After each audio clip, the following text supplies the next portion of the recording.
Right now you have a need to collect payment online, and we can do that with Ninja Forms pretty easily. We're not going to cover the basics of Ninja Forms. There's another video for that, and you can get that from the support center. But what we're going to talk about is how to take fields that exist and turn them into amounts so that we can charge appropriately. The other thing that we'll need to do is we'll need to add in the billing information and a payment processor.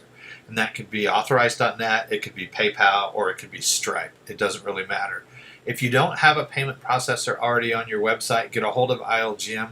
They will help you get that installed and linked to your account.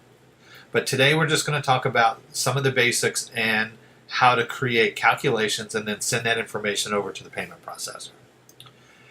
Now, the first thing that you've got to do is once your form is built, you can use basic number fields, or you can use checkboxes or radio boxes. Very similar to here. There's checkboxes over here. This is a fixed amount. If you add in whatever you want, it'll show up automatically as you type, and we'll show you how to do these calculations. So you've got your form, you've got your products, whatever they may be. You've got a field that you want your total to show up in. So now we need to do is we need to get the basic information down here as well for billing. So let's go back, let's take a look at our form and see what we have. So here's our form. It's all built and ready to go. Again, there's another video for that. You can go there and we'll work on that later. Here's your quantities. And in this particular case, we have limits set in this particular form. Quantities work great for that, but you can use just a standard text field if you want. So if you're looking to set limits like we have here, two mechanics limited to this session, you can do that through the number field by setting minimums and maximums. And the way that you do that is when you come over here, you come down and edit your field, then you have the ability right here underneath number options to set a minimum of 0 and your maximum of 2. And that'll force them. So if they come back over here and try to enter 3, it'll tell them it's a maximum number error. And they'll have to enter 2 or 1 instead. So that's it, and it won't let them go up. So that's how you set your limits. Now we're ready to go ahead and add a calculation that will total these up and display that information right here so that the visitor can see that.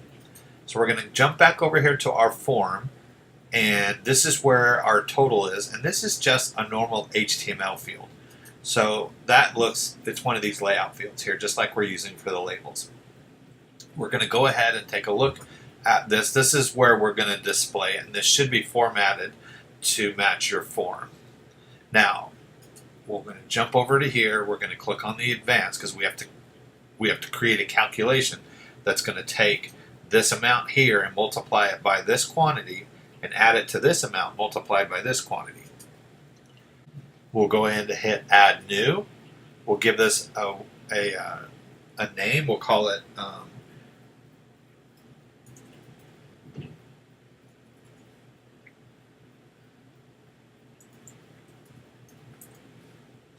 Workshop Total. We'll start our equation with a plus sign. First thing we're going to do is we need to multiply 25 by the quantity. So we'll add a paren. Type in 25 times, go get our field. So that would be quantity tune-up. Close paren. Next line. We're going to add that to the drivetrain. So paren 50 times, go get our field, close paren, next line, plus 75, so paren 75 times our wheels, close paren. So there's our calculation. It's done. We want 2 decimal points. We'll hit done, and now it's in our list. So we can come back to our form fields, we can come back to our text field, and we can type in our calculation. So we're going to go ahead and put in a $sign because it's in dollars.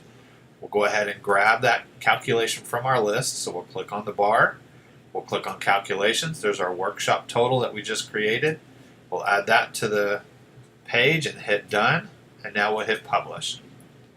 And we'll come back over here and reload and make sure that our totals are working. So there's our total. So if we type in 2 people and click, that's going to take 25 times 2. If we want to add in 4 more people, see it's totaling everything up for us here. And then 275. So our calculation's working correctly and our totals are working correctly. So all we need to do now is add in the billing information so they can enter their credit card information and process the payment. So we'll come back over to our form. We'll scroll down to the bottom to where billing information is. We'll go ahead and add our billing fields. These should be inside of here.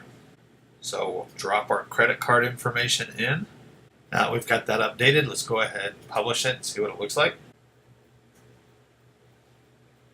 So now we have all of our billing information in here, and we are ready to add a payment processor. So we'll come back to our form. We'll go to Emails and Actions. This is where all of our actions are, and we're going to add our payment processor. In this particular case, it is Stripe. So we'll click on that. Here's our payment information. Here's the gateway we're going to pick is Stripe.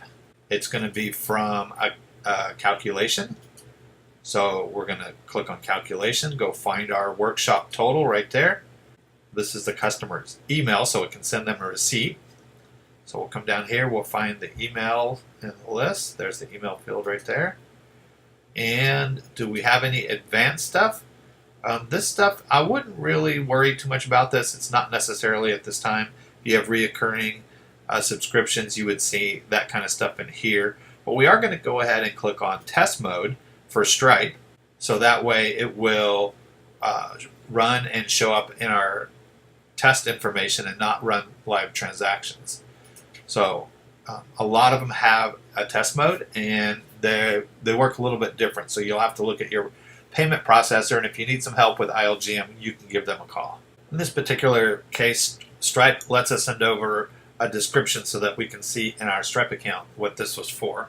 So we'll go ahead and give it a description.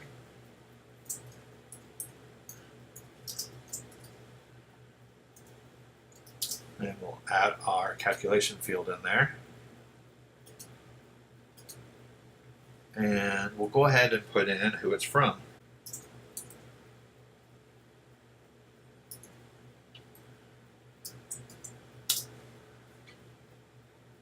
We'll do a first name and last name. So we'll go back to our fields, find our first name and the last name.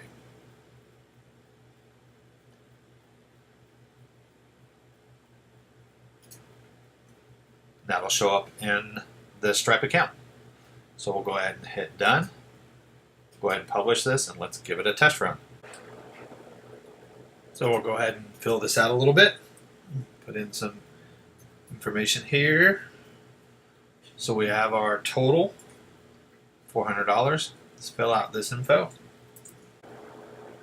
All right, now let's go ahead down to the billing information. Now, most of these have either test credit card numbers. You can Google for them. We're going to use one that we have for Stripe specifically. And PayPal has a sandbox mode that you can set up for testing. And let's go ahead and add that in. It doesn't matter what CVV we use anymore or the zip, because it knows when it comes in it's just a test.